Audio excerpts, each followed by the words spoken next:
asalaamaaleykum mbokku Sénégal asalaamaaleykum mbokku diaspora bi asalaamaaleykum sama mbokku Bawol Bawol yi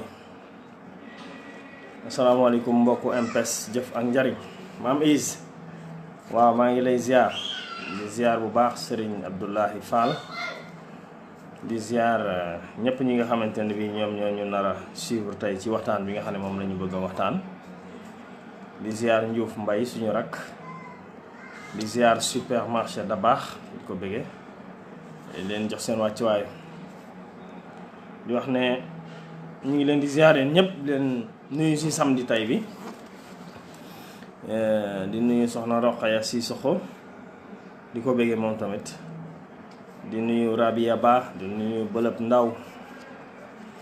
di nuyu ñëpp ñi nga xam ne que ni au fur et à mesure bàcc jum maa ngi lay bëggee au fur et à mesure ñuy waxtaan ñu ngi ñëw di nu ziar wala ñu dugg benn moment sax xool li nga xam ne moom la ñu nekk di wax Mbacke Sey Amar Mbaye ñu ngi leen di bëggee bu baax di leen ziar bu wér a wér di nuyu bu baax a baax mbokku Sénégal yëpp ak mbokku africain yi di tàmbalee suñu waxtaan tey ci naqar boo xam ne gis nañ ne ci réewu Afrique yi notamment Mali wala Cameroun ñi ngi fay gis ne am na suñu ay mbokku africain moo xam ay xale moo xam ay jigéen ñu ngi leen di boom waaw di nuyu vraiment Serigne Bachir di nuyu Soxna Lo sama jaam boobu maa ngi koy bëggee ca Italie di nuyu Serigne Cheikh Bass Lo maa ngi lay bëggee sama frère di nuyu Alimatu ca Paris di nuyu aussi Aji ca Paris di leen ziar bu baax a baax di leen jox seen wàccuwaay di wax ne sénégalais wala africain yi nga xam ne moom la ñuy rey parce que kenn xamul ndax lu ci bari ci collectifu Haalpulaar la ñu bokk boo seetloo frontière Mali ak Cameroun ak Niger fan yi gis ngeen ne ñi ngi boom ay africain moo xam ay jigéen lañ moo xam ay xale lañ gis ngeen sax ci image yi ñu takk ay seeni bët comme ni terroristes yi di def teg leen fetal dóor ñu dee moo xam ay jigéen lañ moo xam ay xale lañ moo xam aussi ay Haalpulaar lañ loolu nag vraiment doon na lu ñaaw a ñaaw loo xam ne képp kuy africain képp kuy sénégalais war nga ko ñaawlu sunu njiitu africain yi muy li nga xam ne mooy njiitu CEDEAO di Macky Sall di Alassane Ouattara di président wu Niger di président wu Nigéria président wu Cameroun yéen ñi nekk ci zone boobu yëpp tey war ngeen vraiment seetlu suñu frontières yi seetlu aussi suñu soldats si li nga xam ne moom la ñuy def ethnie boobu wala collectif boobu nga xam ne moom la ñuy wax alpulaar yi parce que yónnee woon nañ ma fan yële ay image gis ñu rangale 30-40 alpulaar ray leen gas am pax dugal leen ci mu mel ni bambara yi am nañ problème ak alpulaar yi ci Mali mel ni camerounais yi am nañ problème ak alpulaar yi ci côté Cameroun donc ñoo ngi ñaan njiitu yi nga xamante ne bi ñoom ñooy njiitu africain yi njiit yi nga xam ne ñoom ñooy njiit yi diriger CEDEAO te bokk ci sowu jant vraiment ñu dem ñu lijjanti loolu ndax ñaaw na trop suñu mbokku africain yi ay soldats tiim leen di leen bombarder di leen rey comme ça te amul benn suite te kenn waxu ci dara loolu nag vraiment ñaaw na te ñu bëggoon ko ñaawlu bu baax a baax di nuyu encore une fois sama bëgg ceeb boobu Soxna Lo di nuyu Lamine Mbaax di nuyu Samba Diarra di nuyu Soukay Gueye waaw ak Babacar Thiam Mbaye bëgg naa la Cheikh Fall Khadija Gaye maa ngi lay bëggee yow tamit di ziar ñëpp ñi nga xam ne que ni ñoom ñoo nekk di ñu suivre ginnaaw bi nga xam ne que nii nag naqarlu nañu li nga xam ne moom moo xew fële ca côté Cameroun ak côté frontière Mali ñoo ngi naqarlu tamit di mettitlu li nga xam ne xew na Touba ci marché Ocass mooy lakk goo xam ne amoon na fa benn boutique boo xamante ne bii dafa defoon ay matelas indi fa ay dégâts matériels yu am solo te ñu déplorer lool manqué gi nga xamante ne bii manqué nañ ko les soldats du feu dégg naa benn auto sapeur moo fa am bu sottee ba citerne bi jeex mu dawaat di ñëwaat le temps que muy ñëwaat yeneen boutique jàpp je pense que dëkk bu mel ni Touba am plus de 2 millions de personnes je pense que mérité na am yeneen i si camion citerne yoo xam ne jëye yu mel noonu bu amee surtout marché Ocass nga xam ne lëmpën la ak pëcc xoola jaxasoo la boutique yi dañoo duggalante lu ci nekk waaye def ko anarchie bu baree bari te mënaguñ koo régler donc moyen de prévention yi nga xam ne mën nañ ko def pour l'instant rek mooy ñu jéem a wut ay camion citerne yu doy jox ko sapeur ba lakk yu mel noonu wala jëye yu mel noonu amee ñu mën a dem di koy fay rapidement. mais li xew bërki dem bu marché Ocass ñaaw na trop ci réew moo xamante ne bi réew mu bëgg a développé la parce que Touba mënul nekk la deuxième ville du Sénégal ba pare di am benn camion citerne sapeur pompier c'est impensable. kenn mënul comprendre comment se fait-il que Touba di deuxième ville du Sénégal di am benn camion citerne sapeur pompier parce que information yi ma jox man mooy que ni camion bi doon fay di dem di ñëwaat mais bala mooy ñëwaat yeneen boutique jàpp. donc ñoo ngi ñaan vraiment autorités yi Touba yi muy le maire moom it mu def ay effort muy Abdou Lahad Ka ñu ngi koy ñaan na def ay effort jéem a gisanteeg nguur gi wala gisanteeg waa Touba ca kanam sax yi nga xamante ne bii bërki démb ndeysaan tey jii ñu ngi inauguré 5 camions mbalit yu bees tàq macha allah ñu koy rafetlu parce que loolu ay action citoyenne la yoo xam ne jar naa magnifier parce que lu demee ni que insalubrité lu demee ni que wàllu éclairage public képp ku ciy yëngatu ak organisation boo mën a doon boo ci defee ay jéego war nañ la gërëm kon Touba ca kanam gërëm nañ leen ci 5 camions mbalit yooyu ñu dimbalee waa Touba dimbalee ko xalif général macha allah. di wax ne ñi ngi ñaanaat autorité yeneen yi aussi camion citerne yu mën a fay lakk wala prévenir ay jëya surtout ci jamono ju mu mën a doon muy noor muy nawet vraiment loolu soxla nañ ko te ñu ngi leen di ñaanal yàlla loolu nga xamante ne bii tàmbali nañ ko ñoom Touba ci kanam yàlla defal leen ci réussite. di attirer attention autorités yi di leen wax ne vraiment benn camion citerne sapeur pompier ca Touba tuuti na trop wax fa dëgg yàlla. ñi ngi bëgg a commencé nag tey suñu waxtaan ginnaaw bu ñu nuyoo ñëpp ñi ñuy suivre ñëpp macha allah Ousmane Dieye sama frère Cheikh Ndiaye moom moo xarañ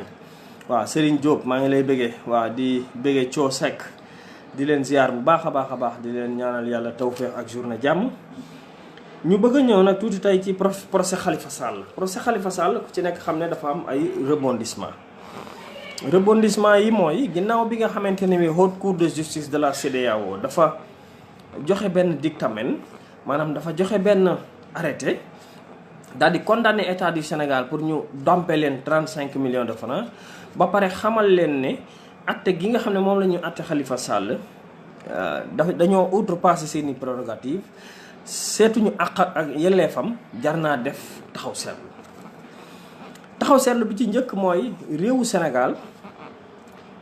jàkkaarloo naa ak défi bi gën a mag ci défi yi actuellement sur le plan international. défi bi gën a mag mooy lan bitim réew àddina sépp ñoo ngi nuy seetaan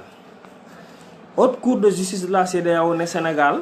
yow bokk nga ci traité CEDEAO yaa signé ne CEDEAO lépp lu ñu fa def dinaa ko nangu bañ jëlal la Moustapha Cissé Lo def ko président parlement CEDEAO ne la nii nga àttee kii jaaduwul bàyyi ko ñoo ngi leen di xool àddina sépp ñoo ngi leen di xool procureur général Lansana Diaby nag def na wareefam dugg na dans l'histoire parce que yàggul woon wala baaxoowuñu woon daan gis un procureur général di wax ji nga xamante ne bi moom la fi wax keroog ndax liñ ci ëpp lu ñu mësaan di topp di gis ci procureur yi mooy fu nguur gi jëm rek fa lañ jëm wala lu neex nguur gi rek la ñuy wax mais li ma dégg procureur général Lansana Diaby wax barki démb day macha allah moom de dugg na dans l'histoire mooy jàkkaarloo na ak juge Demba Kandji ne ko arrêté bi nga xam ne dictamen bi nga xam ne moom la haute cour de justice de la CEDEAO joxe de moo ñu supérieur ndax il faut que yéen waa Sénégal ngeen xam ne haute cour de la justice de la CEDEAO juge ya fa ne ñoo yilif Demba Kandji ñoo yilif Lansana Diaby il faut ngeen xam ko donc ñooñu dictamen wala arrêté wala PV bu ñu mënti génne dañ ko war a appliquer fii ci Sénégal par la force ndax Sénégal moo ko signé juge bu ko ci appliqué wul ñoom juge yooyu am nañu sañ-sañu fi ñu toll nii topp la moo tax c'est extrêmement important le 18 juillet li nga xam ne moom la juge Demba Kandji nar a def juge Demba Kandji nag maa ngi koy ñaan moom tamit na dugg dans l'histoire na dugg dans l'histoire mooy na nekk le premier juge wala le premier magistrat bi nga xamante ne bii haute cour de justice de la CEDEAO joxe na dictamen moom mu accaté ko moom mu nangu ko jaar fi nga xamante ne bi moom la juridiction internationale yooyu tëral parce que ñun ñoo ko xaatim ndax réew mu ci nekk bu ñu tënkuwul woon ci ay juridiction internationale ku ci nekk di fajal sa bopp kon àddina bi yàqu na bu yàgg kon nag ñoo ngi ñaan le juge Demba Kandji mu bàyyi xel bu baax a baax li ko procureur Lansana Dia bi wax parce que mënuñu accepter mënuñoo nangu nga ñaan ne may leen ma 8 jours ma réfléchir d'accord yaa ngi ci sa droit yow juge nga am nga droit nga réfléchir mais maa ngi lay ñaan réfléchir boo mënti réfléchir dimbali ñu musal ñu ci Ismaïla Madior Fall bul dem mukk ci Ismaïla Madior Fall di ko laaj ndigal bul dem mukk ci Macky Sall di ko laaj ndigal seetal sa aqulaayu taalaa yow juge Demba Kandji li la say moroomu juge wax ne violé nañ droit wu Khalifa Sall nga respecté ko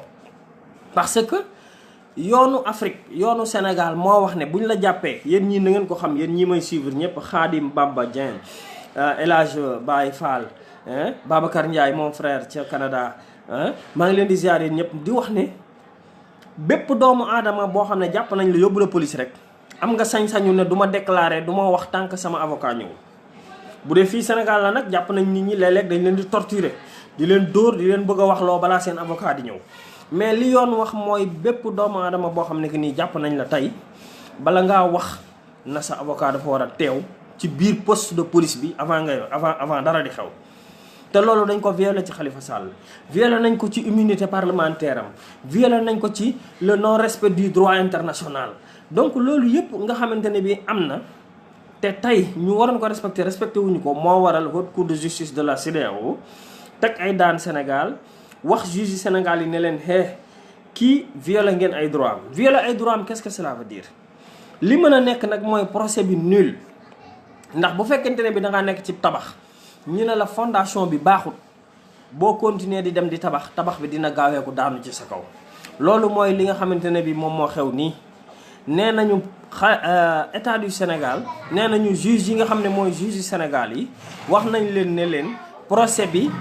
nga xamante ne bi mooy procès Khalifa Sall jaarul yoon kon ça veut dire que ni fondation wu tabax bi yëpp yàqu na dañ ko war a reprendre état du Sénégal nag am na droit reprendre ko loolu na ngeen ko xam maanaam état du Sénégal am na droit juge bi am na droit nulal procédure Khalifa Sall yëpp daan ne da koy tàmbaliwaat à zéro li tax nag ñoom xaj na duñ ko nangoo def mooy suñ ko defee dootuñu am temps ndax présidentielle yi day daal di ñëw loolu day daal di ubbil buntu Khalifa Sall pour mu nekk candidat à la présidentielle. donc coow li lépp donc le 18 la te ñi ngi ñaan sénégalais yi di ñaan juge yi di ñaan magistrat yi ñoom tamit vraiment ñu sàmmonte ak li nga xamante ne bi moom la procureur bi wax ndax procureur bi wax na droit parce que jàpp naa ne procureur général hiérarchie am carrément mooy ministre de la justice. te su fekkente ne bi am na sañ-sañu taxaw tey moom mu ñemee dugg wax dëgg rek ça veut dire que ni yoon dañ ko war a wax te arrêté haute cour de la justice de la CEDEAO dañ ko war a respecté boobu ñu ko war a respecté nag mooy tax Sénégal am dignité respecté boobu ñu ko war a respecté mooy tax Sénégal ñu respecté ko ci bitim réew respecté boobu ñu ko war a respecté mooy war a tax Sénégal ñu naw ñu jox ñu gëdd gi nga xam ne moom lañ amoon mooy un pays démocratique ndax jamono yi nu mujj juróomi at yu mujj yi Sénégal dañoo bafoué valeurs yi yàq nañu carrément institution yi instrumentaliser justice bi def justice bi noo xam ne tey bërki dem bi procureur Dia bi waxee nit ñëpp dañoo tiit ne lii de moom mu mel ni c'est une surprise alors que ça ne devait même pas être une surprise le procureur Lansana Dia bi fi mu toll nii li mu wax surprise la ci Sénégal yëpp ndax kenn yaakaarul woon ab procureur dina ramer à contre courant ci décision yi nga xam ne moom la état bi bëgg. donc mbetteel googu mu indi yàlla na indi déclic ci Sénégal ba waa bitim réew ñëpp gën ñoo naw gën ñoo respecté su ma déggee nag vraiment ay Seydou Gueye di wax ñooñu nga xam ne daanaka c'est des gens yoo xam ne wax fa dëgg yàlla déglu leen daanaka yàq sa temps la jël naa tuuti temps déglu ko mu naan waxu ku daanu ci sareet la li nga xam ne moom la ñu doon wax ci affaire Khalifa Sall li nga xam ne moom la nit ñi di wax actuellement di interpréter muy organisation droit de l'homme yi muy avocat yi muy sénégalais yi muy juriste yi muy ñëpp li nga xam ne moom la ñuy wax Seydou Gueye moom nee na waxu ku daanu ci sareet la mais Seydou Gueye da nga koy xool xam ne kii àndut ak sagoom da nga koy xool xam ne kii la folie du pouvoir wala l'arrogance ak bëgg nguur tax na ba daanaka bu ñuy wax sax da nga koy xool ci ay bëtam xam ne li ñuy wax dara du ci dëgg xam ne du ñun ci dara Seydou Gueye bu taxawee di wax naan ñun li ñuy wax waxu ko daanu ci saret la moom moomu moo daanu ci saret moom la ndongam ne tef moom moo xamul tus waaw léegi nag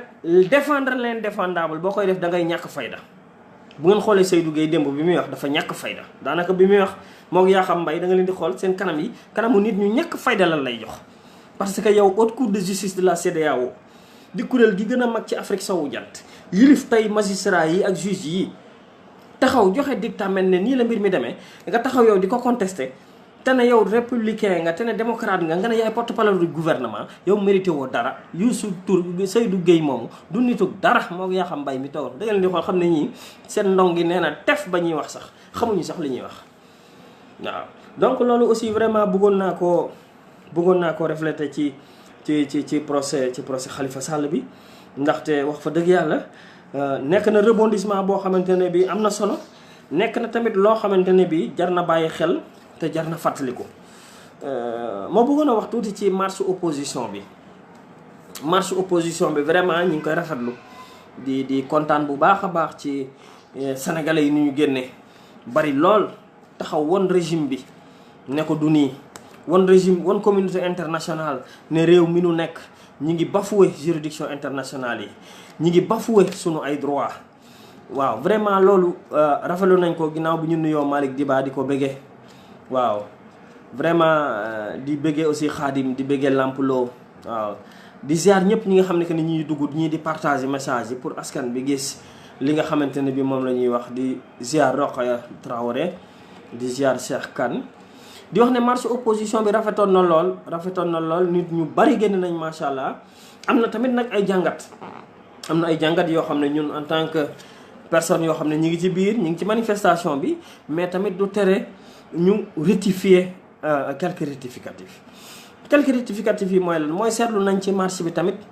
ne kenn ku ci nekk dangaa ñëwoon ak sa li la soxal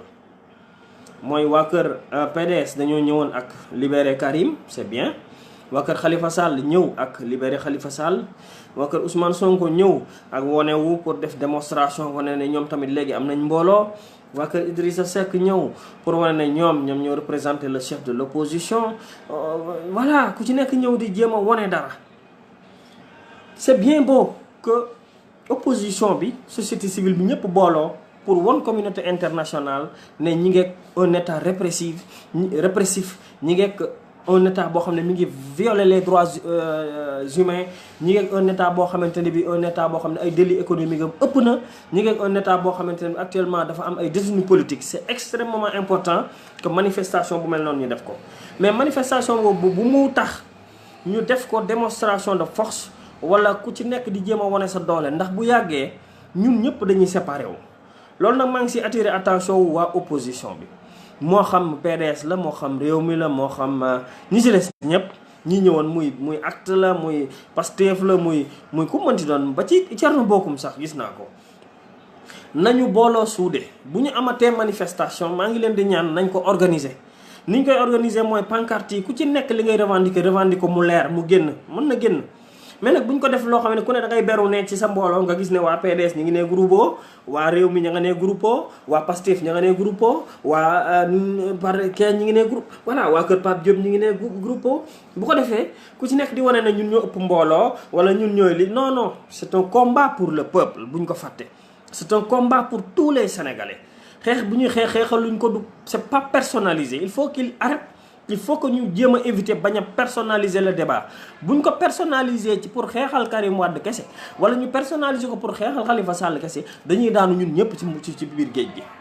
su ma sañoon nag kenn ku ci nekk sa revendication nga génne ko mais tamit nañ nekk un combat boo xam ne du doon am coloration doo xool di séparer nit ñi parce que démb boo xoolee manifestation bi séparation carrément da nga koy gis da nga gis waa PDS xàmmee leen xool ñee pour ku ci nekk groupe non. su ma sañoon kenn du sol benn effigie politique bu fekkente ne bi dañuy combattre pour les droits humains bu fekkee dañuy combattre pour le Sénégal bu fekkee dañuy combattre pour xeex corruption bu fekkee dañuy combattre pour jële fi président de la République bi bu fekkee dañuy combattre pour rétablir les institutions c'est un combat national c'est un combat collectif c'est un combat pour le peuple sénégalais mais c'est pas un combat pour Karim Wade, ou bien un combat pour Khalifa Sall, ou bien un combat pour démontrer que ni man léegi am naa mbooloo wala toll naa nii. Non, c'est pas ça. buñ ko defee nous allons passer complètement à côté te loolu maa ngi koy ñaan vraiment ñëpp ñi nga xamante ne bi ñoom ñoo nekkoon démb ci marché bi ñëpp di leader politique yi acteur politique ndax ñoo bokk dénominateur commun. dénominateur commun bi ñu bokk mooy Macky Sall jóge fi dénominateur commun bi ñu bokk mooy bu fi Macky Sall jógee ñu rétabliraat le droit ñi nga xam ne dañ leen a jàppoon arbitrairement te haute cour de justice de la CEDEAO daal di wax ne lii nii jaaduwul ñu delloo si leen mettre laata leen ci seen ay droit remettre leen seen ay droit organiser une élection vraiment transparente pour que Sénégal yëpp ñëpp mën a bokk ci élection yi. loolu nag su fekkente bëgg nañ mu am il faut une opposition soudée il faut une opposition boo am stratégie il faut une opposition boo xamante ne bii du ñu xeexante ci seen biir duñu jaayante ngandul duñu jaayante dënn ci seen biir. vraiment su ma sañoon yéen opposition bi ngeen ubbi seen xel politique et stratégie la politique xam-xam la politique du tiset yu bari politique du ay wax yu bari du mbubb yu bari politique et stratégie collectif la da ngeen di toog yéen ñooñu seeni lieutenant ñu toog réunion bu ñu nee ginnaaw suba la manifestation bi ngeen ne pancarte yi nii lay demee waaw ku ci nekk indi sa pancarte amul problème Karim Wade libéré Khalifa Sall libéré machin la corruption lii le droit ku ne wax li mu bëgg a wax ñàkkum ndox mi ci Sénégal heure bii démb waroon na feeñ ñàkku ndox bi nga xam ne moo nekk ci Dakar au lieu que rek ñu wax carrément ne war nañu d'accord nañ wax Khalifa Sall nañ wax Karim Wade nañ wax lii nañ wax laa mais ñàkkum ndox mi nga xamante ne bi waroon naa feeñ dund gu cher gi waroon na feeñ yeneen organisation aussi waroon nañ ci feeñ loolu c'est extrêmement important c'est extrêmement important loi yi nga xamante ne bi moom la ñuy violer ay tout ça mën nañ ko feeñal yépp mais bu mu nekk nag connotation boo xam ne da ngay mën a différencier naan kii dama ëpp doole waaye Pastef tey ñëw na ak force de waaye Sonko waaye PDS ñoom tey ngan kii nañu bëri nañ non c'est pas ça. C'est pas ça qui nous intéresse. On s'en fout de la personne de qui que ce soit. li ñu intéressé mooy message bi nga xam ne moom la ñuy jox communauté internationale ñu mën a gis ne réew mii kat ñi ngi bafouer les lois réew mii kat ñi ngi bafouer les lois fondamentales ñi ngi répressé ñi ngi régime bu répressif la mi ngi dóor askanam voilà loolu pression yooyu mooy mën a waral waa communauté internationale mën a teg pression ci nguur gi ba ñu respecter loi bi rétablir nit ñi ci seen i droit parrainage bi ñu organiser ko lépp li ñu war a def aussi ñu def ko maa ngi leen di jox aussi benn wax parrainage bi ñi ngi koy soofantal ndax kenn ku ci nekk yaa ngi toog naan opposition bi parrainage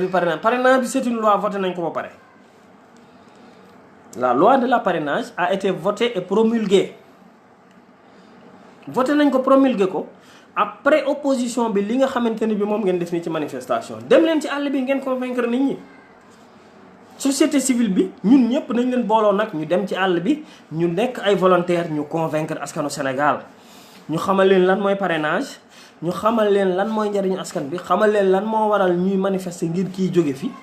parce que actuellement bu ngeen demee waa nguur gi ñoom ñi ngi pare seen parrainage pare na de kaay ma jox leen tey naka la ñuy def ñoom ci parrainage bi da ngeen di gis bu ngeen demee réew mu mel dëkk bu mel ni Diourbel wala dëkk bu mel ni Thiès wala nangam da ngay gis les responsables de la mouvance seeni jabar wala seeni mbokk toog daan ne dañuy def par exemple financement des femmes dañuy indi benn fiche ñu indi une demande de financement bi indaale beneen fiche parrainage teg ko à côté léegi fiche demande de financement bi yow da nga koy remplir ba pare signer ci suuf après ñu jox la fiche parrainage bi def ci case bi nga xam ne war nga signer foofu tamit da nga fay signer te doo ko remplir après lañ koy remplir ñoom parce que am nañ say coordonnées ci fiche demande bi ba pare nga xam nañ sa turu ndey sa turu baay fi nga dëkk sa numéro pièce d'identité ba pare signé nga ci demande de financement bi signé nga tamit ci fiche parrainage bi nga xam ne moo nekk à côté sa tur nekku fa wante signé nga fa suñ paree ñoom remplir sa tur yomb na actuellement mouvance présidentielle loolu la ñu nekk di def ci biir Sénégal yépp financement yi ngeen di dégg ak lii ngeen di dégg ne ñu ngi ko def muy moo xam consultation gratuite la moo xam formation formation yi ngeen di dégg, consultation gratuite yi ngeen di dégg, financement yi ngeen di dégg, ñoom saa bu ñu demee yóbbaale nañ fiche parrainage parce que ñoom génne nañ fiche parrainage bu yàgg te loi bi sax autorisé gu leen ñu tàmbalee def parrainage, mais ñoom génne nañ seen ay fiche parrainage ñu ngi koy yóbbaale ci consultation gratuite yi ba nga xam ne boo ñëwee tey di def consultation gratuite dinañ remplir sa tour, remplir sa lépp, indaale fiche parrainage bi nga signé à côté.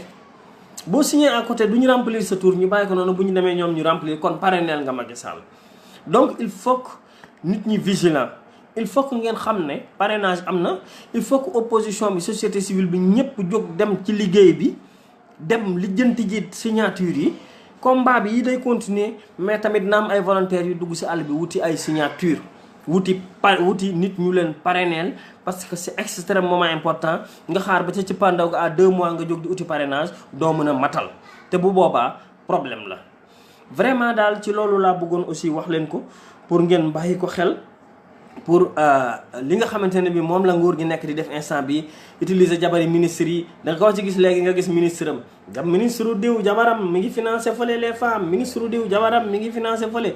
xaalisu Sénégal bépp jël nañ ko jox ko seen famille ñuy wër naan dañuy financé ay projet moo xam nawetaan ñu dem naan dañuy joxe xaalis moo xam lu xew léegi ñu ngi joxe xaalis bi ñu leen di jox lekk leen ko mais maa ngi leen di ñaan wax leen seen mbokk yi buñ signé. yéen waa diaspora bi yéen ñii di ma seetaan yéen ñii di partager message yi maa ngi leen di ñaan wax leen seen njaboot yi ne leen bu ñu signal kenn lu ñu leen jox nag nañ ko lekk xaalisu Sénégal lekk leen mun financement yi amul benn problème. financement yi xaalis la boo xamante ne bi dañ leen ko jox ci blanchiment la jógee wala kenn xamul fu mu jógee parce que du xaalis boo xamante ne bi jaar na ci yoon, du xaalis boo xamante ne bi par exemple jaar na fi mu war a jaar. donc da nga xëy rek gis nit indi ay mbuusi xaalisam wala nit yor xaalisam fee teg ay 2 millions 5 millions 10 millions ci taabal ñu wane naan ñi ngi financé. amul fenn fu muy jaar fu légal. wala ñu créé benn genre petit banque boo xamante ne bi petite banque boo xam ne amul benn këyit jaarale ko fa tudde ko benn mbir rek commencé di financer. loolu nag mi ngi yàq askan bi te bëggoon naa tamit loolu ñu fàttali ko Sénégalais yi ba nga xamante ne bii dinañu bàyyi xel loolu. TER bi nag ma bëggoon ci wax tuuti président bi barki démb dégg ngeen ko ndeysaan gis nga njiitu réew bu juumee day ñàkk fayda. njiitu réew warul juum quoi njiitu réew bu juumee day ñàkk fayda. dégg ngeen démb bërki démb fan yi président bi mu naan TER bi daal seet naa ko ba seet mais vraiment 57 kilomètres dafa tuuti quoi maa ngi envisager xalaat dem ba Thiès. imagine leen ñu dem ba tey nga xam ne def nañ commande 15 train dégg naa def nañ commande lu nekk TER boo xamante ne bi 160 kilomètres à l'heure lay daw nga teg ko ci raayu 57 kilomètres de raay. imagine leen mbokk yi TER bu am vitesse de 160 kilomètres à l'heure 160 kilomètres ci waxtu mu koy daw yow nga teg ko ci 50 kilomètres. xam nga di ñii seen gis-gis gàtt na ñii fi ñuy xool gàtt na su fekkonte ne bii normalement bëgg nañoo def lu baax mais nañ def TER Dakar Touba 200 kilomètres. bu ñu defee TER Dakar Touba 200 kilomètres au moins Dakar à 3 millions d'habitants. Touba à 2 millions d'habitants mën nga ne trafic am na foofu. en plus de cela TER bi dina mën a daw 160 kilomètres à l'heure bu ko defee nga mën ne en temps et en coût et en argent wàññi nga lu bari ci difficulté sénégalais nga ne train bi bu déparé Dakar dina mën a daw ba Touba def 1h30 wala 1h20 nga ne yow passager bi kat yow mi daan def 4 heures de temps ci yoon bi ci Ndiaga Ndiaye wala ci 7 places yi mais loolu. wàññil nañ la coût bi ba nga xam ne yow waxtu ak 20 minutes di nga mën a dem Touba def ay arrêt ak yi gaar ci yoon bi mais loolu mooy lu rentable. mais TER bi yàq nañ ci xaalisu Sénégal juróomi téeméeri millions ak juróom-ñett fukk la ñu wax juróomi téeméeri milliards ak juróom-ñett fukk mais ci experts yi nee nañ dana dem junniy milliards. waaw junniy milliards na nga yàq ko ci 50 kilomètres pour des blancs pour des étrangers nañ wax nit ñi dëgg buñ nëbb nit ñi. TER ku ci nekk xam na ne étranger yi moo tax ñu def ko. étranger yan mooy ñi nga xamante ne bi ñooy wàcc aéroport Diass dem ñibbi Ngor Yoff Almadies te ay tubaab lañu. tubaab yi fa am yi kër la ak Russie Turquie yi ak Marocains yi ak Français yi ñooñu ñoo tax ñu def TER mais TER bu doon pour Sénégalais yi ñoo tax ñu def ko kon dinañ tabax TER boo xam ne Dakar lay déparé dem ba Touba. wala ñu tabax TER boo xamante ne bi Dakar lay déparé dem ba Saint-Louis nga xamante ne bi dana amee gare am gaar Diourbel am gaar Thiès am gaar Bambey am gaar Xombol am gaar Touba am gaar Mbacké bu ko defee nit ñi di wàcc di yéeg trafic bi am économie bi dox bagage yi di dem loolu mooy vision Macky Sall amul gis-gis mbokk yi président Sall amul gis-gis mi ngi door a rendre compte que ni 57 kilomètres amul benn njariñ moom mi ngi ciy door a rendre compte à cet instant même kon nag ñi ngi ñaan mbokku Sénégal bu fekkente ne bi da ngaa nekk ci njiitu réew boo xam ne nekk ak njiitu réew boo xam ne gis-gisam dafa gàtt dañ koy dimbale niñ koy dimbalee mooy lan mooy di ko wax dëgg niñ koy dimbalee mooy di ko wax dëgg niñ koy dimbalee mooy di ko xamal parce que dafa xamut niñ koy dimbalee mooy di ko wax ndax gisul vraiment TER bi lii nga xam ne moom lañ ci yàq ci xaalisu Sénégal TER bi lii nga xamante ne bi moom lañ ci def ci wàllum xaalis ba pare jariñu dara ba pare sur 57 kilomètres vraiment war na tax ñëpp réfléchir sénégalais yi nag découragé daf ñu yomb boo gisee ñenn ñi dañ naan sénégalais yi ñëpp a yem kii di wax nii sax daanaka boo ko joxee mooy it mu def lu ko non sénégalais yi ba léegi am na ñu baax ba léegi sénégalais yi am na ñu bëgg seen réew buñ leen mu ko gëmloo ne sénégalais yi ñëpp a yem trian lañu wuruj ak sàcc ñeen ñii fi nekk nii muy Babacar Ndiaye Malick Diba Rabia Ba ku ci nekk fii ci yéen nit ku baax nga jàpp mën a man ne nit ku bon nga ñëpp mënuñoo bokk bon kon bu ñu xeeb suñu bopp ñu gëmloo ñu ne sénégalais yi ñëpp baaxuñu politiciens yi kenn baaxul non c'est pas vrai politiciens yi kenn baaxul loolu c'est pas vrai am na ay politiciens yi fi nekk bëgg nañ lu baax gëm nañu réew mi bëgg nañ dara waaw maa ngi nuyu Mamadou Ñaan Seck waaw Malick wax nga dëgg Dakar Ziguinchor Dakar Saint-Louis yooyu yëpp baax na Ibra Fall loolu yëpp baax na Dakar Ziguinchor Dakar Touba Dakar Saint-Louis baax na ci TER parce que au moins c'est rentable mais Dakar aéroport Diass Kale xanaa pour tubaab yi la kay pour tubaab yi la du pour sénégalais yi donc nañ wax nit ñi ne kon pour tubaab yi la coow li jeex parce que li nga xamante ni moom lañ nekk nii di def amul njariñ waaw bëggoon naa laal tuuti tamit ci kaw Modou Diagne Fada ku ci nekk gis na ne dafa choisir démb un mauvais moment sax pour ne dem dafay àndi jeeg nguur gi Modou Diagne Fada daanaka amul solo sax ñuy wax ci moom mais pour leeral askan bi rek encore une fois te comme ku ko def ku transhumé rek ñu wax ci yow il faut que ñu wax ci moom tuuti comme niñ ko defoon ci Souleymane Ndéné Ndiaye def ko ci ñoom Serigne Mbacké Ndiaye ak ñoom Innocent Stap Ndiaye ak ñoom Awa Ndiaye ak ñooñu voilà Modou Diagne Fada il faut ngeen xam ne dem gi mu dem ci mouvance warul bett kenn mooy tàmbali woon na ko bu yàgg xaj na daf koy door a matal tey mais xaj na mën na bett sénégalais yi mais man mënuma bett ndax xamante nañu am na fu nu jaar man mi personnellement ak moom Modou Diagne Fada xamante nañu du nit koo xam ne nitu exemple la du nit koo xam ne nitu modèle la ku jara suivre boo xoolee bi mu demee ñu ci bari bàyyi nañ ko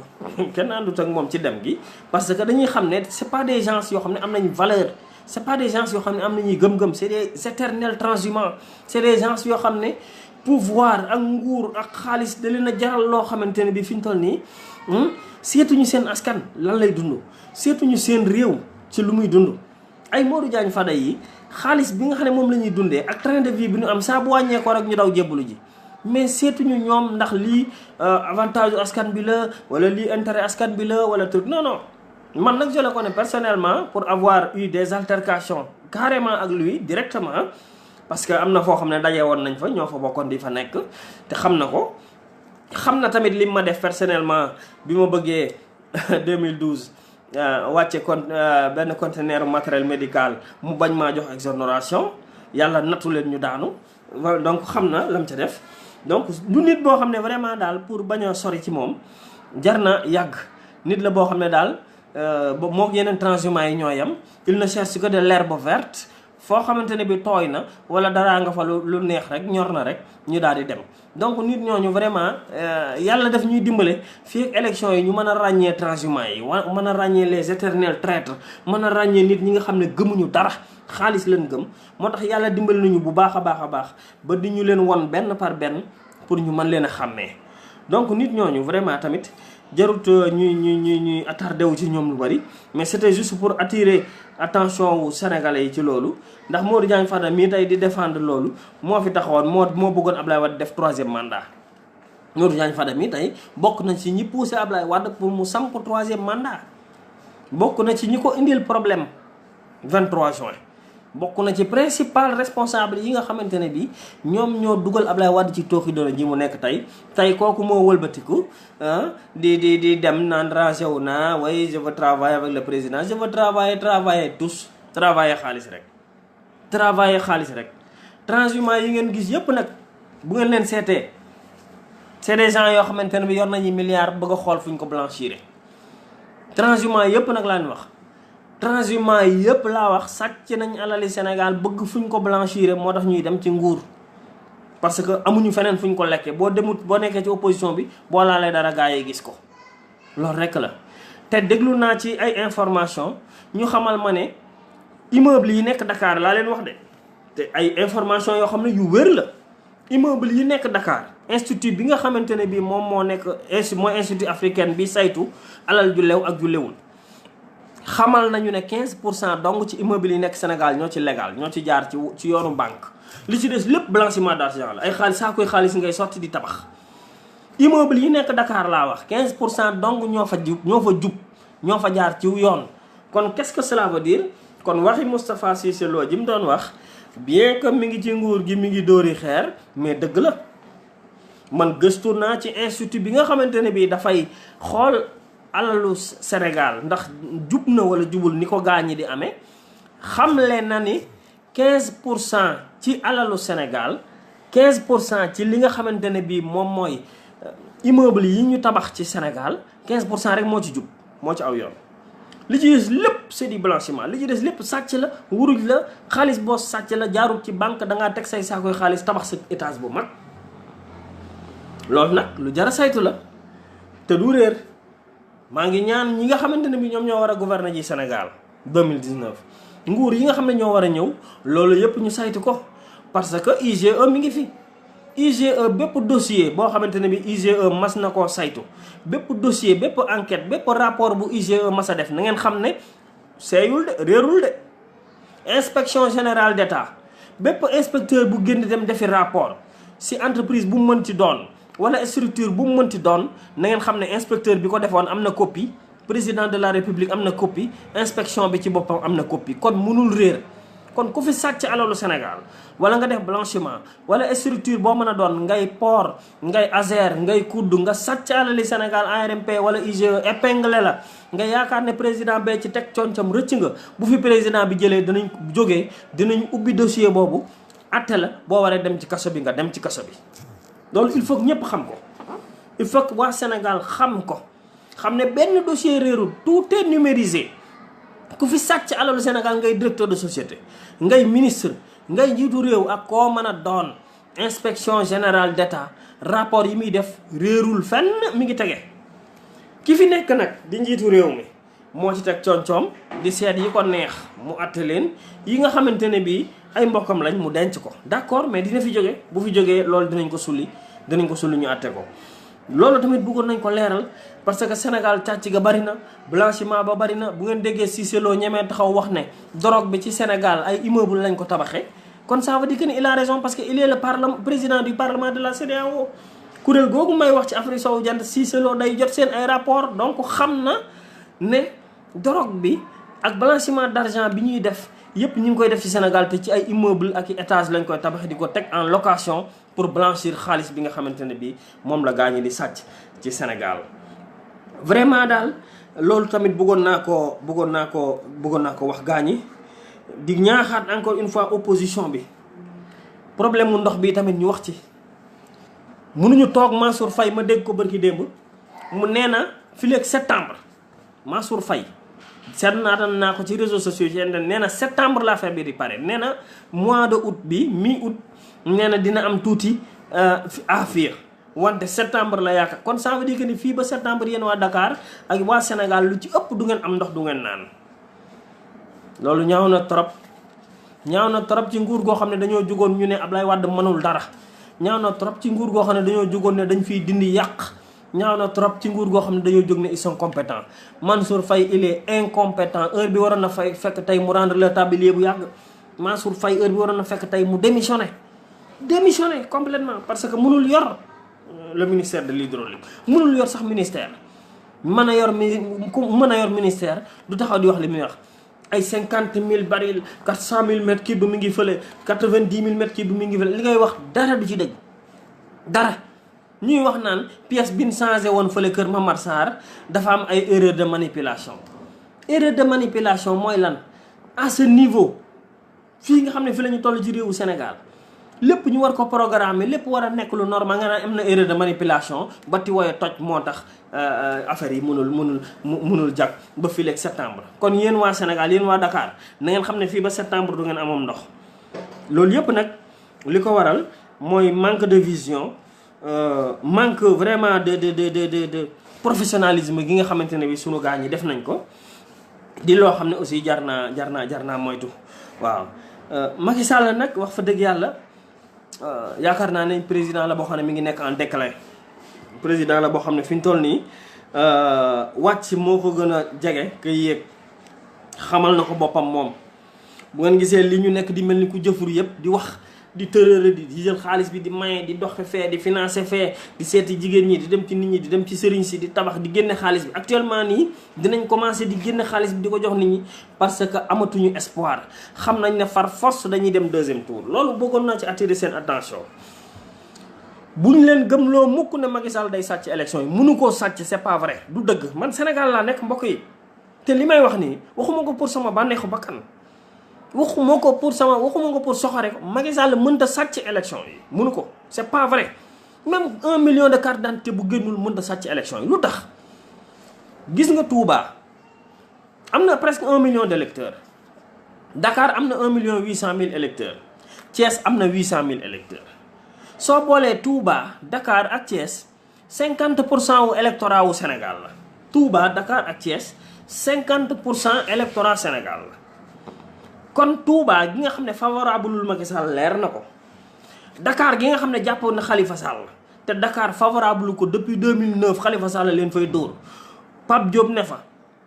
Malick Gakou nekk fa Barthélémy Dias nekk fa Khalifa Sall nekk fa mënta gagné Dakar Thiès gee Idrissa Seck muy dëkkam ba léegi muy président conseil départemental ba am poids politique ci Macky Sall mënta gagné ci Sénégal au premier tour ku leen ko wax du dëgg buñ leen ko gëmlawee aussi c'est pas vrai bépp responsable APR bi koy wax yow mi koy wax xam nga ne li ngay wax du dëgg xam nga ne li ngay wax it gëmoo ko Macky Sall mënta gagné Sénégal jamono jii may wax ak yéen à l'instant tey man mi nekk Sénégal di jàkkaarloog nit ñi xam exactement électorat bi fu mu féete Macky Sall maa leen di wax ne leen ko garantiral yéen waa diaspora bi ne Macky Sall mënta gagné premier tour c'est pas possible mënu koo sàcc parce que opposition bi su fekkante ne bi li leen war def nañ ko mooy man j'ai été mandataire man nekk naa directeur de campagne ci front du non ci référendum bi nekk naa directeur de campagne j'ai été mandataire ci centre de vote yi sama responsable yi nga xam ne moom laa tegoon ci centre de vote bu ci nekk 19h kenn ku ci nekk indil na ma PV bi donc yéen opposition bi na ngeen teg ay nit yu jub nit yu xarañ nit yoo xamante ne bi ils sont assez responsables pour que 19h ñu am PV yi génne résultats yi indil leen ko buñ ko defee kenn mënta sàcc élection yi. yéen commission électorale yi ci région yi bu ngeen demee ci gouvernance yi ak préfecture yi ngeen di réunir fexe leen ba matériel bi 8h na nekk sur place buñ ne suba la élection yi wala ginnaaw suba la tout le matériel électoral war na nekk ci gouvernance yi wala ci préfecture yi bu fa nekkul ngeen yuuxu. parce que bu ñu xëyee dëkk yi leen favorable dañuy bëgg vote ba commencé 2h wala mu commencé 3h ñu naan am na problème mu encre am na problème mu bulletin dañoo juum fii yooyu yëpp pour xeeti sàcc la mais loolu yëpp même bu ñu ko defee mënuñu tax Macky Sall jàll premier tour c'est impossible mbokk yi c'est impossible c'est impensable. kon nag yéen waa diaspora bi maa ngi leen di ñaan ni ma leen ko ñaane woon keroog kenn ku ne convaincre 5 personnes rek képp ku may seetaan. képp kuy partager message yi képp koo xam ne ànd nga ak man si li may wax képp koo xam ne partager nga vision bi ak gëm-gëm bi képp koo xam ne dénominateur commun bi mooy bëgg nga Macky Sall jóge fi woowal say mbokk convaincre juróomi nit maa ngi leen di ñaan yéen waa diaspora bi convaincre leen ñu juróomi nit ngir Macky Sall jóge fi ngir ñu delloosiwaat suñu réew ci yoon ngir ñu defaraat suñuy institution fexe ba indi séparation des pouvoirs assemblée nationale di doxal justice di doxal ngir réew mi mën a dem sinon réew mi du mës a mën a dem réew mi du mës a mën a dem su fekkente ne bi ci condition yi nga xamante ne bi moom la ñu nekk nii ci la ñu nekk pour terminer nag dama bëggoon a féliciter ay héros man ay héros laa leen di wooyee di gën a ñaax genre nit yooyu ñuy bëri lu ñuy wax ñi bëri lu ñuy génn ci Sénégal.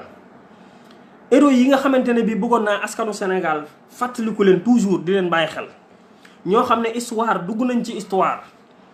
maa ngi nuyu sama sœur Aïssatou Bari gëj naa laa gis di la bëggee Assane Thiaw waa Rabia Ba waa maa ngi leen di ziar yéen ñi ñëpp di nuyu ñëpp ñi nga xamante ne ñi ngi dugg ku ma lim ak ku ma limul xaj na affaire bi ni muy avancé moo tax tuur yi daf may échappé mais ñëpp maa ngi leen di bëggee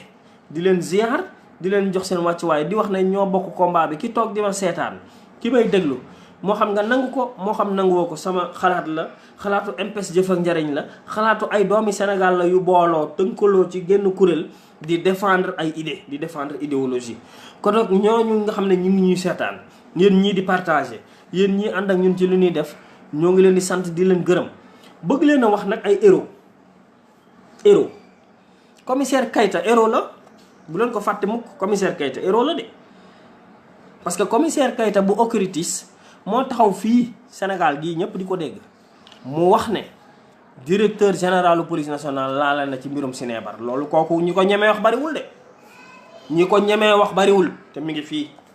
kooku nañ ko sant gërëm ko ndax taxaw na wane jom taxaw na wane fit wane fulla wane fayda wane ay njombe ak lu ñaaw loo xamante ne bi ñi ngi ko doon def ci réew mi. le colonel Ndao héros la bu leen ko fàtte mukk mbokk yi mettre nañ ko aux arrêts 60 jours dàq ko moo nekkoon le haut commandant en second de la gendarmerie taxawoon na fii ne bu leen ko fàtte ne kilifaam luubale na ci xaalisu rebelle yi mu am kooku am na fit buñ ko fàtte te kooku am na jom ba mën a défendre li nga xamante ne bii moo di réewam. Nafi Ngom Keïta héros la bu leen ko fàtte bu leen fàtte mukk Nafi Ngom Keïta moo nekkoon OFNAC ñu dàq ko ndax lan rakku président de la république moom la ñu jiiñ luubal ci pétrole mu dem di ko enquête yi Londres ak États-Unis ñëw ñu dàq ko kon bu leen fàtte nañu Nafi Ngom Keïta héros la. bu leen fàtte Thierno Alassane Sall bii bu leen ko xeeb bu leen ko fàtte parce que ministre la woon nekk ci nguuru Macky Sall bi ñuy jox licence Total teeni pétrole yi mu xam ne nii ñu ko joxee jaaduwul te am na ñeneen ñu fay lu ëpp leneen ngir intérêt Sénégal Thierno Alassane Sall moomu dafa taxaw ne déet na ñett ñu dàq ko kon Thierno Alassane Sall héros la buñ ko fàtte. bu ñu fàtte Abdoul Mbaye quel que soit alpha bu ñu ko fàtte nekkoon na premier ministre Macky Sall ñu bëgg koo signaloo ay milliards d'indemnisation ci Big Togo mu bañ ñu defi man ni dàq ko kon Abdoul Mbaye héros la bu ñu ko fàtte doomu Sénégal la. bu ñu fàtte ABC bu ñu ko fàtte le médiateur de la République dëgg yu muy wax biir APR moo tax waa APR di ko xas di ko toroxal kon ABC tamit bu ñu ko fàtte. bu ñu fàtte le juge Dème bu ngeen fàtte ne juge Dème mi ngi bokkoon ci Haut Conseil de la magistrature suprême amoon na tous les privilèges qu'il faut amoon na lépp li nga xamante ne bi mooy auto logement de fonction xaalis lépp mu nangu faa bàyyi lépp démissionné ngir wax ne sama réew ni ñu koy doxale jaaduwul bu leen fàtte juge Dème mbokk yi héros la. bu leen fàtte le capitaine Dièye mbokk yi capitaine Dièye héros la capitaine Dièye c'est un capitaine c'est un officier de l'armée kooku kilifa la ñemee taxaw bàyyi armée bi ndax gis na ne njombe yi nga xamante ne bi moom la ñuy def ci armée bi jaaduwul mu démissionné bàyyi waaye capitaine Dièye héros la bu leen ko fàtte. bu leen fàtte waaye sama waaye Ndiogou Fall Kane c'est un Nigérian Ndiogou Fall Kane inspecteur général d'État la. nee na transfert yi nga xamante ne bi moom la ñuy def ci fonds politique yi nee na fonds politique yi nga xamante ne bi moom la ñuy def jël di ko transfert ci ay compte privé moom IGE la donc ça veut dire que ni moom xam na ci dara. xam na ne kon fonds politique yi nga xam ne moom la ñuy def ci état du Sénégal président bu ñëw ñu jël 10 milliards fonds politique jox la gaa ñi ngi koy transféré ci ay compte privé di ko noosé di ko caxat-caxatee kooku tamit Ndiogou Fall Kane IGE héros la kon ñii ñëpp di ay doomu Sénégal mbokk yi dañoo mën a nekk di wax li ñuy wax lépp du dëgg ñii ñëpp li ñu wax nii ñi ma leen fi limal commissaire Keïta colonel Ndao Nafi Ngom Keïta Ousmane Sonko Thierno Alassane Sall Abdoul Mbaye ABC juge Dème capitaine Dièye Ndiogou Fall Kane ñii ñëpp day haut grade di ay cadre dañ fee mën a nekk ñoom ñëpp li ñu wax du dëgg wala ñoom ñëpp dañ fee mën a nekk di fen mën ta nekk mbokk yi ñii ñëpp ay doomi Sénégal lañ yu am jom yu bëgg seen réew bi ñu gisee njombe ñu koy def ci seen réew taxaw nañu ñu défendre ko kon ñooñu Sénégal amel na leen njukkal Sénégal war na leen wax chapeau. Sénégal war na leen a gërëm ndax feeñal nañu yee nañ ñu xamal nañ ñu lu ñu wax loo xamante ne bi ñun xamuñu ko woon. génn nañ loo xamante ne bi ci nguur gi suñ ko génnewuloon fii la ñuy nekk ñun ba dee duñ ci xam dara. kon nag mbokk Sénégal Macky Sall li mu nekk ëpp na. fonds politique dañ ko war a génne ci réew mi yéen ñii nga xam ne yéen la ñuy dagaan ci seen baat yéen la ñuy dagaan ci seen vote yéen waa MPES yéen mouvement yeneen i citoyens yi société civile yi yéen ñëpp bépp njiit bépp président boo xamante ne bi ñëw na bëgg laaj ci seen baat na ngeen boole ci seen i revendication séparation des pouvoirs. na ngeen fexe ba président bi wàcc foo conseil de la magistrature suprême na ngeen fexe ba président bi assemblée nationale dootu fa am mainmise. na ngeen fexe ba président bi fonds politique yi fonds spéciaux yi caisse noire yi ñu éliminer ko ci présidence de la république sàccum xaalis bi ak corruption bi nekkul fudul ci fonds politique ak ay fonds spéciaux ak ay caisse noire. parce que caisse yooyu ak fonds yooyu ay milliards yi Sénégal la ñuy jël di ko teg gaañi di ko tibb di ko yóbbu ci ay paradis fiscaux di denc foofu milliards yi moo xam régime bii ak régime bële nag sama baat ci kaw yamalewu ma ko rek li may wax ci régime bii de ak régime bële. fonds politique yi ak fonds spéciaux yi régime yi fi jàlloon tamit ñi ngi ko doon tibb dañoo war a éliminer fonds politique 10 milliards nga koy tegal nit naan ko tibbal di ci faj soxlay nit ñi te kenn du la ci laaj dara amatut ci menn réew mu civilisé amatut te Sénégal fii 10 milliards fonds politique ah Macky Sall def na kon 7 ans at mu jot 10 milliards mais ñaata la 70 milliards de francs CFA nga jël ko jox ko ab njiitu réew ne ko yàqal te kenn du la ci laaj dara. mais lii lan la mbokk yi pourquoi ñun ñu koy nangu actuellement au 21e siècle ci suñu réew ñu jël benn nit ak président boo mën a doon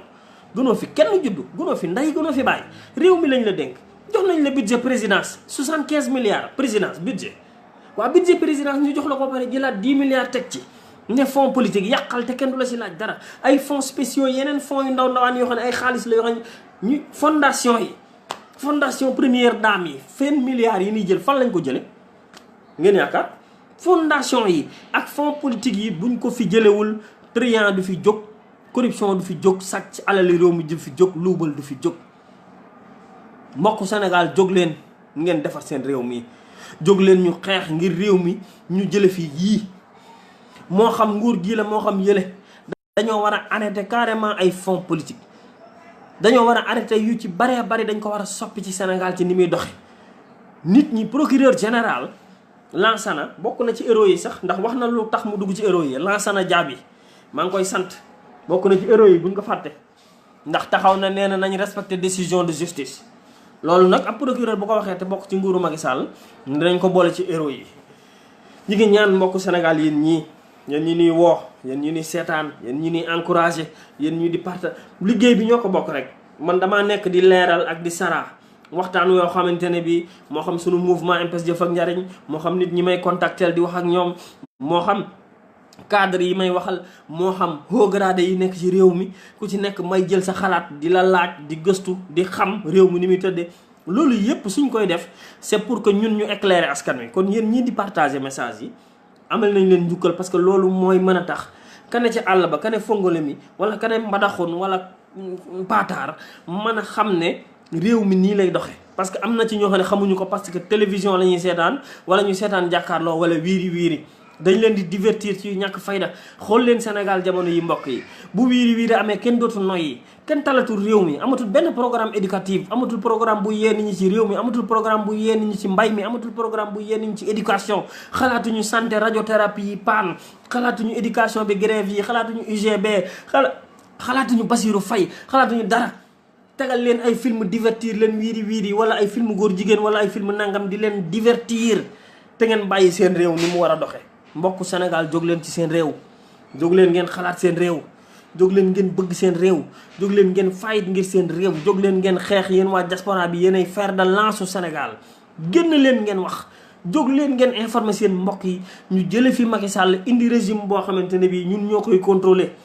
buñ fi xasee am réussite jële fi Macky Sall rek ñun ñooy contrôler te léegi régime Sénégal léegi ñun ñoo yor suñu destin parce que bu fi Macky Sall jógee rek mooy président bu fi ñëwati di nga xam ne soo fi defee lu baax toog fi soo fi defut ñu dàq la loolu rek mooy message bi. jëli fi Macky Sall message la jëli fi Macky Sall c'est extrêmement important pour Sénégal. jëli fi Macky Sall message fort la boo xam ne bépp président bu ñëwati fii ci Sénégal di nga mën a xam ne boo jubalul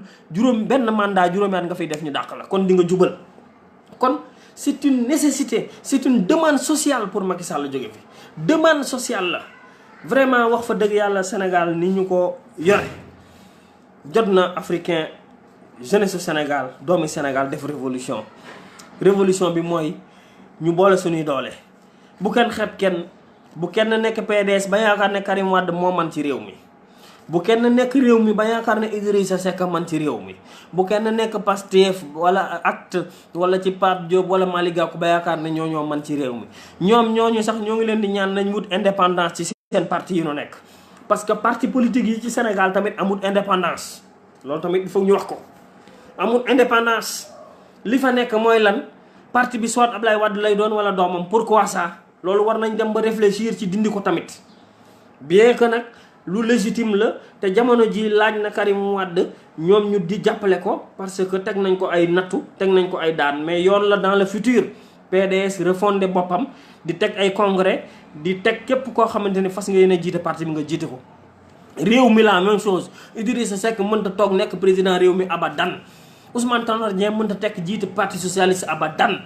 Pastef Sonko mënu fa nekk rek yaakaar ne moom mooy buur mooy bummi ñi topp ci moom am nañ xam-xam bëgg nañoo yor dëkk bi am nañuy ambition ak ñeneen Malick Gakou la même chose ku ci dem ñaari yoon élection gagné woo puusal keneen ñëw loolu mooy démocratie. lu ñu xas-xas nguur gi tamit dinañ leen ko wax ñoom tamit ñoom parti politique yooyu ak par mouvement yi man su ma demee man ñaari yoon élection présidentielle gagné wu ma mais naa puus xajal keneen ñi def congrès keneen ñëw ñu seet kooku tante chance am mais ma bëgg ne fa miix di toog ba ilaa yow mi dindi bëgg faa def ñaar fukki at fa ne baaree ñi ci des te mën naa am ñu nekk ci sa ginnaaw ñoo xam ne amoon nañ xam-xam wala ñu am gis-gis wala ñu am chance boo xamante ne bu ñu ñëwoon tey affaire yi changé. kon yéen parti politique yi tamit indi leen démocratie ci seen parti yi Ousmane Tanor Dieng xam ngeen ne bi mu demee ñaari yoon amul dara ñu dàq ko mu am résultat yi gën a bon ci parti socialiste su jiite leen Khalifa Sall kon lii ko dal ni tey du ko dal. Ousmane Tanor Dieng mooy torox tànge ak parti socialiste Ousmane Tanor Dieng moo torox tey ndax haute cour de la justice de la CEDEAO jox na Khalifa Sall raison kon Ousmane Tanor Dieng moomu moo torox. ndax bis bu Khalifa Sall génnee dina xam ne dina perte parti socialiste dina ko xam bu Khalifa Sall génnee ci kaso bi moom Ousmane Tanor Dieng il est foutu xam na ko sax. Moustapha Niasse il est dans l'oubliette fàtte nañ ko Malick Gakou moo war a dëggal boppam am jom am fulla am fayda jël partem bi liggéey ko jël waa AFP yi dem yoonam. Sénégal dafa toll ci phase de transition la toll mbokk phase de transition mooy phase boo xam ne màggat yi dañoo war a dem mu am beneen génération bu ñëw il faut nga am lecture boobu. donc il faut que dëkk bi mel nii il faut que réew mi jaxasoo il faut que réew mi pëccëxoo mais bu pëccëxoo amee ak jaxasoo ndax phase de transition boo xam ne màggat yi mooy Moustapha Niasse ak ñoom Tanor Dieng ak ñoom Aminata Tall ak ñoom Bathily ak ñoom Landing ak ñooñu nga xam ne depuis Senghor ñi ngi fi il faut que ñu balayee leen. léegi nag pour balayer leen dañuy siisu di xaw a bañ parce que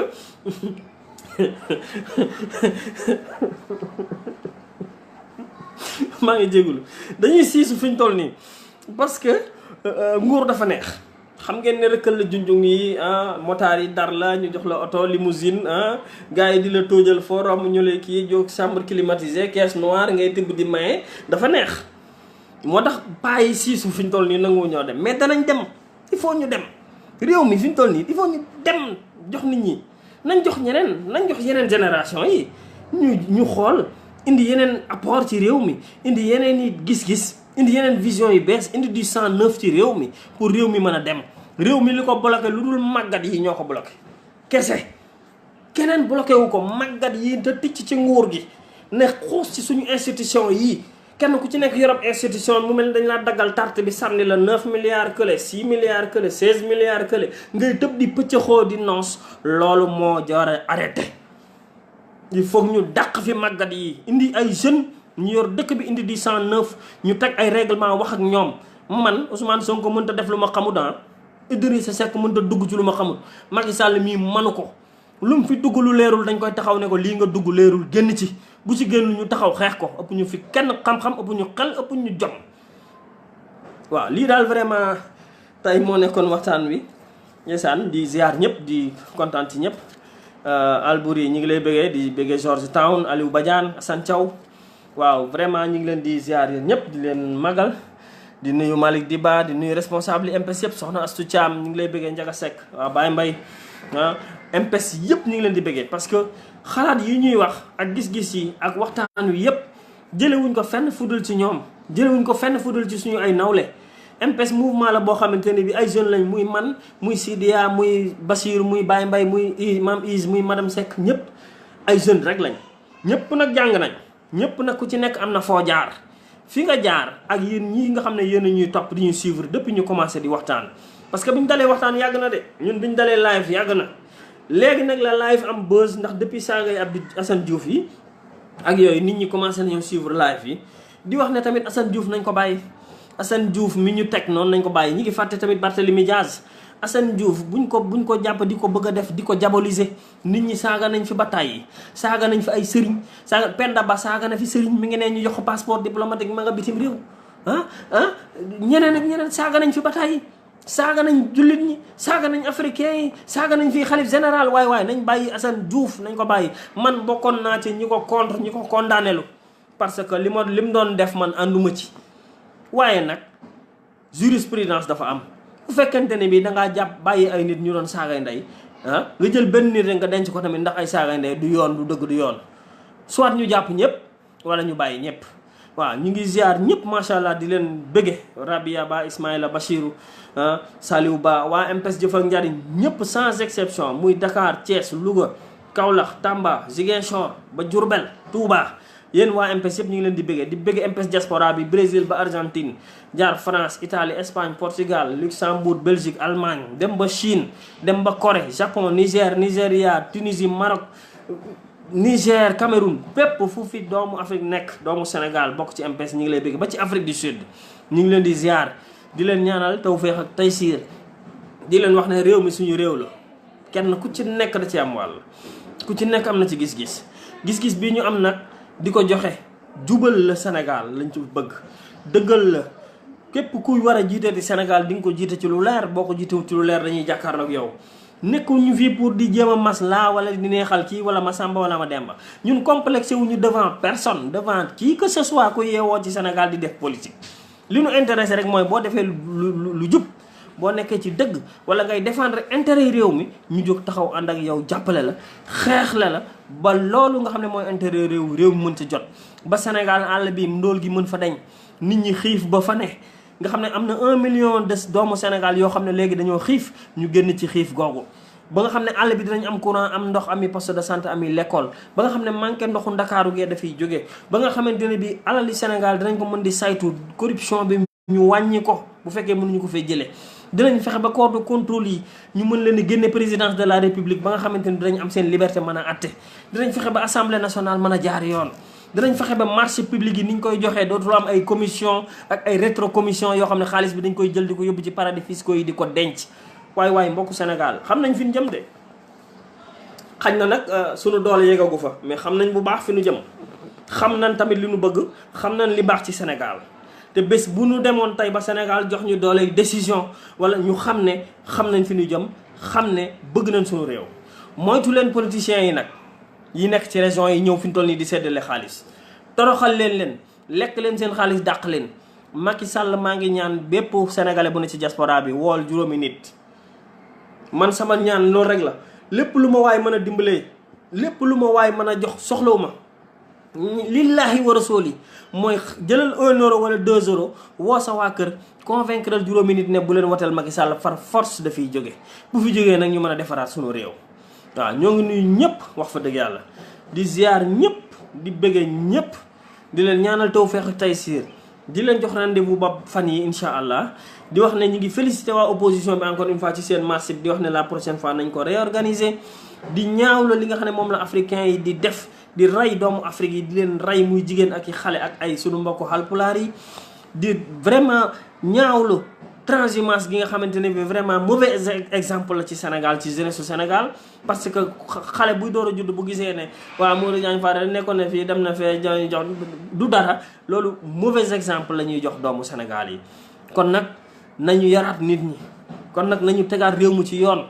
maa ngi gërëm Laye Diaw di ko wax mention spéciale chapeau Père Laye Diaw ndax au moins moom vision de feeñ na. Père Laye Diaw daal du buxaabakat du njabarkat du gisaanekat waaye moom de neewoon na France ak Croatie ñooy finaalu te yàlla may na ko dëgg. yàlla wane na boppam foofu yàlla won na boppam waa Sénégal que ni nañ ko gëm yàlla won na boppam waa Sénégal que ni nañ ko topp yàlla won na boppam waa Sénégal que ni nañ ko faale nañ ko sàmm moom suñu borom nañu sàmm suñu gëm-gëm. ndax nit koo xamante ne bii du boxaaba du njabarkat du sëriñ du dara analyse sportif rek analyste sportif rek la mën a déterminer na France ak Croatie moom mooy finaalu yàlla may ko si ndam wute na xam nga ne ak ñi doon saraxeloo ay nen ñi ay mbaam ñi ay giléem waaw xam nga donc voilà donc yooyu yu jar a bàyyi xel la yu jar a bàyyi xel la bàyyi xel sa borom wóolu ko gëm ko waaw topp ko yaakaar ko bañ a yaakaar nit. sa alal li ngay dunde li ngay gañe na nekk sa ñaq na nga jaamu yàlla ba pare di liggéey boo ko defee kenn du la mënal dara bul yéene kenn lu bon lu la waay def baal ko bul yéene kenn lu bon te lu la waay def baal ko waaw maa ngi leen di bëggee bu baax Malick Diba MPS Colobane forever Moustapha Cissé Ndiaga Seck Lamine Cissé maa ngi lay bëggee Mambara Thiam ci Côte d'Ivoire waaw mon frère gëj naa laa gis lool waa MPS na mën nañ la waaw ñu ngi lay ziar bu baax di ziar ñëpp di leen ñaanal tawfeex taysiir di leen ñaanal jàmm di leen ñaanal weekendu jàmm di ñaan suñu borom def xéewal ci Sénégal di ñaan suñu borom wasaare fi jàmm ci réewu Sénégal jërë ngeen jëf ñu ngi leen di tuubal di jégalu jërë ngeen jëf ñu ngi leen di ziar bu baax Daouda Badiane Bachirou waaw ñu ngi lay bëggee MPS Fatick waaw ñu ngi leen di ziar bu baax waaw Abdou Samb waaw di leen ziar yéen ñi ñëpp waaw di nu seetaan di nu bëggee ñi leen di bëggee ñi partager message yi ñëpp ñi leen di bëggee bu baax di leen ñaanal yàlla tawféex ak taysiir Cheikh Lo mon frère maa ngi lay ziar ca Valencia waaw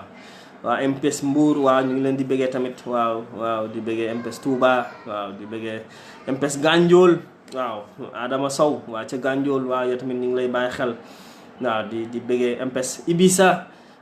MPS Valencia yéen ñëpp ñu ngi leen di ziar waaw yàlla na yàlla defal ñëpp jàmm waaw merci beaucoup jërëjëf